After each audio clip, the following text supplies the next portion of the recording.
We'll conclude our week in the Wonderful Day in the Lord podcast by looking at chapter 12 of 1 Samuel. Saul is now king of Israel, and Samuel, again, is getting older, and he wants to bring some reminders to these people before he presses on. And the first reminder is in verses 2 to 5. He said, I am old and gray, and behold, my sons are with you, and I have walked before you from my youth even to this day. Verse 4, they admit you have not defrauded us or oppressed us or taken anything from any man's hand. He wanted to demonstrate and remind them of his integrity. While Eli, and especially his sons, had ripped them off, had taken advantage of them, had done immoral things, and many of the judges had done similar things, Samuel had not. Samuel had walked in integrity and honesty before these people all the days of his life, really, and his ministry in particular. And he wants to remind them of that, and they agree. They know that what he is saying is true. And he wants to remind them also that God has repeatedly delivered them from their enemies. In verses 6 to 11, he goes back and reminds them all the way back to Egypt and going to the wilderness and coming into the land. The Lord has been with them. The Lord has protected them. He has given them victory, and they are therefore should be recognizing that. I find verse 11 interesting because it said, Then the Lord sent Jerubbabel and Bendan and Jethna and Samuel to deliver you from the hands of all your enemies around you so that you lived in security. Bedan is another word for Barak, and these are the exact same four that Hebrews chapter 11 verse 32 identifies as men of faith. I find that interesting. I'd never seen that before. At any rate, he reminds them of what God had done for them, going down to verse 11. And then in verse 12, he says that you've asked for a king, and God has given you a king. But again, he's not happy with this.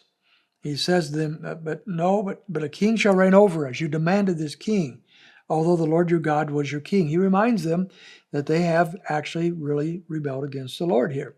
They needed to keep that in mind. They needed to. But then he says, don't despair. Verse 14, if you will fear the Lord, then and listen to his voice and not rebel against the command of the Lord, then both you and your king who reigns over you will follow the Lord your God. If you will not listen to the voice of the Lord, but rebel against the command of the Lord, then the hand of the Lord will be against you, as it was against your fathers. Therefore, even now take your stand. He's calling for a commitment on their part. He says, now, you've done what you shouldn't have done. You've asked for a king. And I've made that pretty clear over and over, that the Lord was your king and you have resisted that. But if you will fear him, and if you'll walk in his ways, then the Lord will bless you.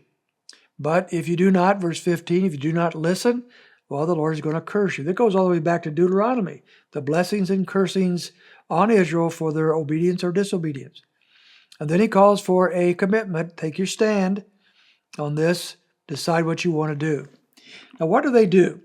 Well, in verse 17, he says, then you will know and see that your wickedness is great what you've done in the sight of the Lord by asking for a king. So he's pushing that again.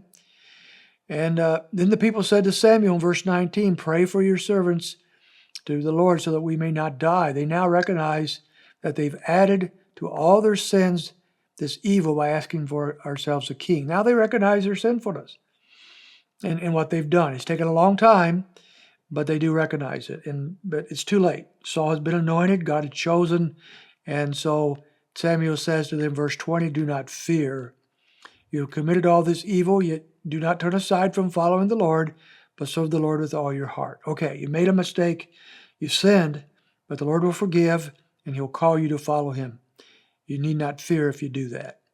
And the reason why, verse 22, for the Lord will not abandon his people on account of his great name. The Lord will never leave them nor forsake them. He's told them that over and over, and he's not going to do that. And therefore, if they would live for him, then they will have nothing to fear.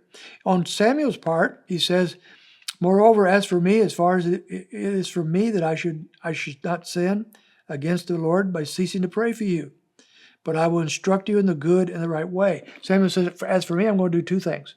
I'm going to continue to pray for you, and I'm going to continue to instruct you. He's the perfect pastor, praying for his people, instructing his people. But once again, he calls for their commitment. Verse 24, only fear the Lord and serve him in truth with all your heart, for consider what great things he has done for you. But if you still do wickedly, both you and your king will be swept away. So once again, a final reminder, if they will follow him in truth, then the Lord will bless them.